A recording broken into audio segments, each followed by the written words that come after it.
بسم اللہ الرحمن الرحیم۔ شروع اللہ کے نام سے جو بڑا مہربان اور نہایت رحم کرنے والا ہے۔ وَإِذْ قَالَ مُوسَىٰ لِقَوْمِهِ إِنَّ اللَّهَ يَأْمُرُكُمْ أَن تَذْبَحُوا بَقَرَةً قَالُوا أَتَتَّخِذُونَ هُزُوًا قَالَ أَعُوذُ بِاللَّهِ أَنْ أَكُونَ مِنَ الْجَاهِلِينَ۔ اور حضرت موسیٰ علیہ السلام نے اپنی قوم سے کہا کہ اللہ تعالیٰ تمہیں ایک گائے ذبح کرنے کا حکم دیتا ہے، تو انہوں نے کہا ہم سے مذاق کیوں کرتے ہیں؟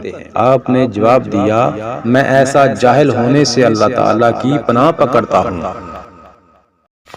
قالوا ادع لنا ربك يبين لنا ما هي قال إنه يقول إنها بقرة لا فارض ولا بكر عوان بين ذلك فافعلوا ما تؤمرون۔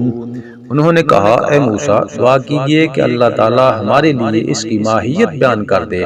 آپ نے فرمایا سنو، وہ گائے نہ تو بالکل بڑھیا ہو نہ بچہ بالکل درمیانی عمر کی نوجوان ہو، اب جو تمہیں حکم دیا گیا ہے بجا لاؤ۔ قالوا ادع لنا ربك يبين لنا ما لونها قال إنه يقول إنها بقرة صفراء فاقع لونها تسر الناظرين۔ پھر وہ کہنے لگے کہ دعا کیجئے کہ اللہ تعالیٰ بیان کرے کہ اس کا رنگ کیا ہے۔ فرمایا وہ کہتا ہے کہ وہ گائے زرد رنگ کی ہے، چمکیلا اور دیکھنے والوں کو بھلا لگنے والا اس کا رنگ ہے۔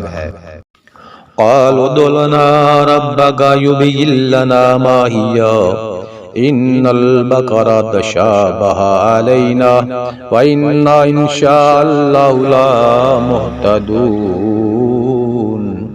وہ کہنے لگے اپنے رب سے اور دعا کیجئے کہ ہمیں اس کی مزید ماہیت بتلائے، اس قسم کی گائے تو بہت ہیں پتہ نہیں چلتا، اگر اللہ نے چاہا تو ہم ہدایت والے ہو جائیں گے۔ قال إنه يقول إنها بقرة لا ذلول تثير الأرض ولا تسقي الحرث مسلمات لا شياة فيها قالوا الآن جئت بالحق فذبحوها وما كادوا يفعلون۔